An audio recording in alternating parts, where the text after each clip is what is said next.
Question number 3 देखिए बच्चों, Sheela borrowed ₹30,000 from the bank 15% compounded yearly, what amount will she pay at the end of 2 years and 4 months to clear the loan.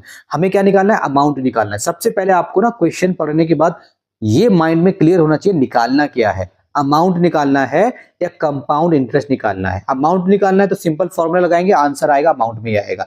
Amount क्या होता है मैंने आपको पहले बता दिया। अमाउंट होता है कि आपका जो प्रिंसिपल अमाउंट होता है उसके ऊपर जितना भी इंटरेस्ट लगता है उसको प्लस कर देते हैं, वो आपका बन जाता है अमाउंट। ठीक है।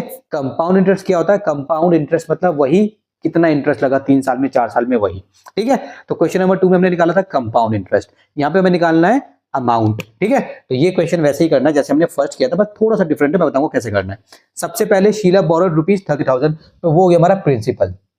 ठीक है बच्चों, ये हमारा प्रिंसिपल अमाउंट की अगर मैं बात करूं तो ये हमारा यहाँ पे कितना है? ये है हमारा 30,000 रुपए, तो मैंने यहाँ पे लिख दिया 30,000 रुपए। अगर देखिए 15% रेट ऑफ इंटरेस्ट कितना है?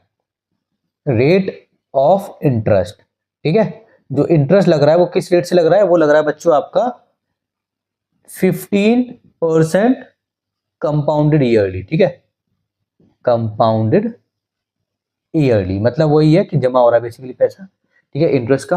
और what amount will she pay at the and. Time कितना है बच्चों? टाइम यहाँ पे अगर आप देखोगे तो टाइम है 2 years और कितना है? 4 months। 4 months, ठीक है, 4 months है। तो देखते हैं ये कितने पैसे वापस करेगी। सबसे पहले टाइम आप समझ गए, फॉर्मूला दिखाइए। फॉर्मूला क्या होता है? P 1 + R/100 की पावर होती है बच्चों n, ये फॉर्मूला है। तो मुझे निकालना है ना, ये ध्यान देना। P कितना है मेरा? 30,000 रुपए, तो मैंने यहाँ पे लिख दिया 30,000। ठीक है। 1 + R कितना है मेरा? देखो ये R है मेरा 15/100, ये तो मेरा हो गया बच्चा 2 साल का, ये 2 साल का मेरा ये हो गया। अब मेरा 4 महीने का है ना, अब मुझे इसको करना है। अगर 4 महीने की बात है 4, 8, 12, मतलब मैंने 12 को 3 में डिवाइड कर दिया, ये हो गया 4, 8, 12। ठीक है। अब 12 महीने में कितना लग रहा है? 15% लग रहा है बच्चों।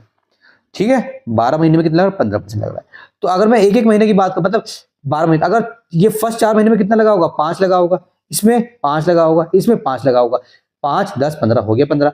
कैसे निकालते हैं? सिंपल, 15 लग रहा है ना, हमने 12 महीने को कितने पार्ट्स में डिवाइड कर दिया? 3 पार्ट्स में, 1 पार्ट, 2 पार्ट, 3 पार्ट, तो 3 से डिवाइड कर दो, 3 पंजे 15, तो 5 हो गया। ठीक है। तो अब यहाँ पे 4 महीने में लगेगा 5। ठीक है, तो हम क्या डालेंगे? अब हम 5 डालेंगे वहां पे। एक बार ऐसे हो गया और एक बार हो जाएगा हमारा 1 + 5/100। इसको आप सिंपल ऐसे सॉल्व कर देंगे। ठीक, चलिए बच्चों अब इसको लिख लेते हैं यहाँ पे अमाउंट। तो ये कितना हो जाएगा? ₹30,000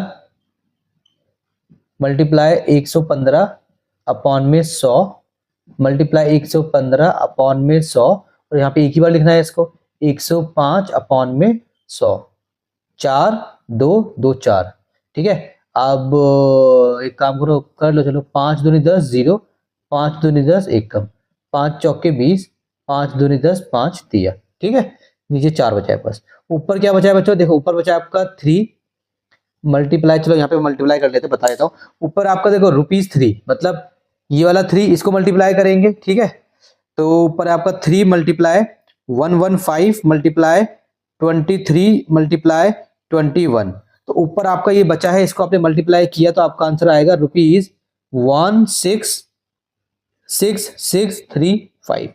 इसको आपको 4 से डिवाइड करना है बच्चों, तो यहाँ पे आपका रुपीज में आंसर आ जाएगा। ठीक है, इसको हम डिवाइड करेंगे 4 से, तो आपका आंसर आ जाएगा बच्चों 41,658.75।